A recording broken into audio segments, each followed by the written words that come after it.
Good morning. Here is today's word of blessings for you. Mark 3:1-6. Another time Jesus went into the synagogue, and a man with a shriveled hand was there. Some of them were looking for a reason to accuse Jesus, so they watched him closely to see if he would heal him on the Sabbath. Jesus said to the man with the shriveled hand, "Stand up in front of everyone." Then Jesus asked them, "Which is lawful on the Sabbath, to do good or to do evil, to save life or to kill?" But they remained silent. He looked around at them in anger and, deeply distressed at their stubborn hearts, said to the man, "Stretch out your hand." He stretched it out, and his hand was completely restored. Then the Pharisees went out and began to plot with the Herodians how they might kill Jesus. Today's title is Shriveled Hands or Shriveled Hearts. Jesus came to save the sinners.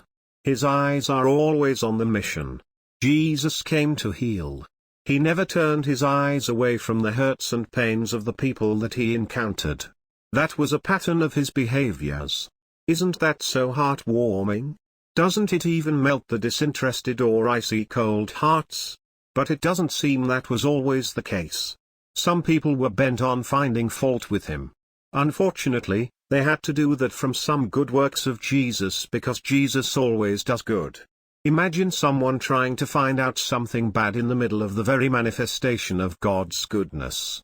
That must be a challenging task for an ordinary man. Who can spit on the hands that are healing him or her?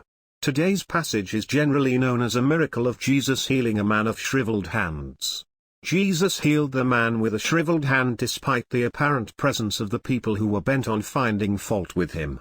But what's more impressive than a miracle itself is how Jesus felt about the scheme of the people who plotted to accuse him on the ground of healing the shriveled hand of a poor and needy man.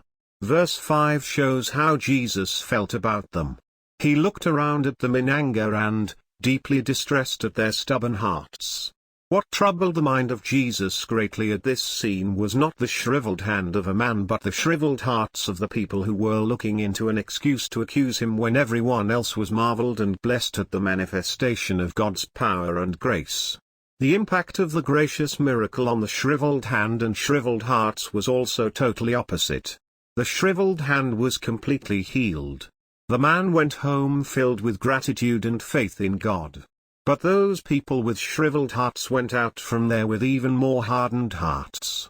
How sad. So what is worse, shriveled hands or shriveled hearts? The answer is clear. Shriveled hearts are a lot more troublesome than shriveled hands. What problem do you have, shriveled hand or shriveled heart or both? Jesus came to heal us all of those. Stretch out your shriveled hand to Jesus. But stretch out your shriveled hearts more urgently to Jesus. Jesus will graciously touch it with his nail-pierced hands and heal it. Amen.